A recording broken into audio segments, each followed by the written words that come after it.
Assalamualaikum warahmatullahi wabarakatuh. Hari ini saya akan menjelaskan bagaimana cara penyebarluasan berita proklamasi ke berbagai wilayah di Indonesia. Sebelum itu, izinkan saya memperkenalkan diri. Nama saya Adira Zawakila Nur Sakinah dari kelas 12-5.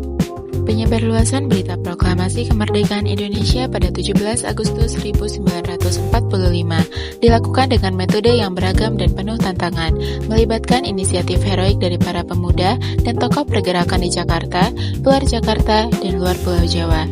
Berikut adalah penggabungan penyebaran berita di ketiga wilayah tersebut. 1. Di Jakarta, pusat berita.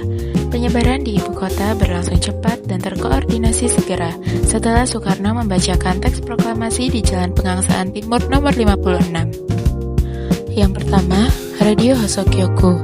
Para pemuda pejuang seperti Yusuf Ronodipuro dan Bahtiar Lubis berhasil membobol studio radio milik Jepang, Hosokyoku, sebelumnya Domei, dan menyiarkan naskah proklamasi berulang kali ke seluruh dunia meskipun Jepang berusaha memblokirnya. Yang kedua, media cetak. Wartawan BM Diah mengambil alih mesin cetak surat kabar Asia Raya untuk mencetak ribuan selembaran dan teks proklamasi yang kemudian disebarkan di penjuru kota, ditempel di tembok dan angkutan umum. Yang ketiga, aksi langsung. Berita disebarkan dari mulut ke mulut dan melalui kurir ke berbagai kantor pemerintahan dan markas militer di Batavia. 2. Di luar Jakarta, Pulau Jawa. Berita menyebar ke kota-kota lain di Pulau Jawa seperti Bandung, Surabaya, Semarang, dan Yogyakarta dengan cepat melalui yang pertama, surat kabar regional. Surat kabar lokal seperti Suara Asia di Surabaya dan Syahaja di Bandung menjadi yang terdepan dalam mencetak berita proklamasi secara terbuka pada tanggal 18 Agustus 1945. Yang kedua, pengambil alihan fasilitas. Di berbagai kota terjadi mobilisasi massa dan pengambil alihan aset vital, stasiun radio, kantor pos, markas militer Jepang oleh pemuda-pemuda lokal yang kemudian menggunakannya untuk mengumumkan kemerdekaan secara resmi di wilayah mereka. Yang ketiga, jalur kereta api. Masinis kereta api juga berperan penting dengan membawa selembaran dan berita proklamasi dari Jakarta ke stasiun-stasiun di sepanjang jalur Pulau Jawa. 3. Di luar Pulau Jawa.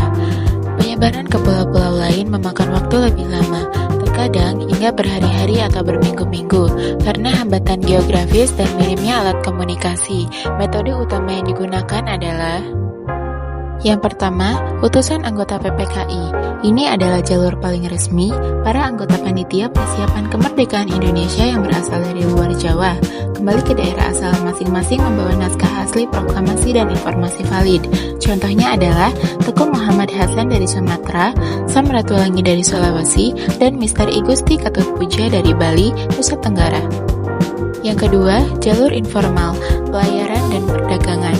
Berita dibawa oleh masyarakat umum, pelaut, dan pedagang yang melakukan perjalanan antar pulau secara tradisional, menyebarkan kabar tersebut secara perlahan melalui jaringan sosial mereka.